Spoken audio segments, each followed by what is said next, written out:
there is breaking news involving Carlos Hyde. Kevin Noon from BuckeyeGrove.com and Rivals.com joins us now from Chicago. Kevin, give us the very latest in the situation. Well, Ray, I mean, the situation right now, it appears that there was surveillance video at Sugar Bar 2, the bar where this incident took place. And Yahoo.com's Charles Robinson had a report out that went out last night saying that this video very well could exonerate Carlos Hyde. And if it shows that the incident did not go down as people were saying that it went down, I mean, Urban Meyer could reinstate Carlos Hyde here in the very near future. But the Bradley Roby situation, that is still pretty fluid, isn't it? Yes, it is still very fluid because, I mean, it was a bar incident, kind of a he said type of situation.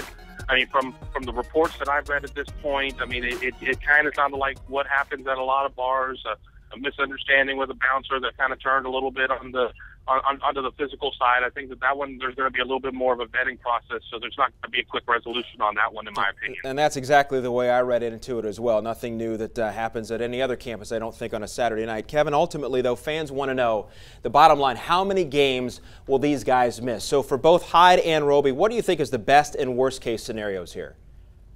Well, I think the best case scenario with somebody like Carlos Hyde is that the video does in fact exonerate him. That, I mean, he could be welcomed back to the team pretty quickly and not really miss anything. Might have to have a little time in the running stadium stairs or things along those lines just for being in the wrong place at the wrong time. I mean, the worst case scenario could be that it doesn't exonerate him and that he's done. With the Bradley Roby situation, I think the best case scenario on that one is that it just kind of ends up being a misunderstanding. Maybe a game, maybe not even a game suspension. I don't think this is anything that really would warrant more than 2 games, though, to be quite honest. I expect him to be with the team when they go to Cal to open on their road schedule against the Cal Bears.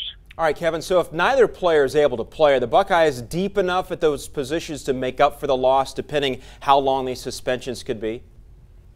Well, they're definitely in better position at running back, in my opinion. They've got just an embarrassment of riches when it comes to running back. Look for Rod Smith to be the next man up if that's the situation. But they've got a lot of young talent. Warren Ball, bri'onte Dunn, some true freshmen. Plus, everybody seems to forget about Jordan Hall, who's coming back off of a medical register.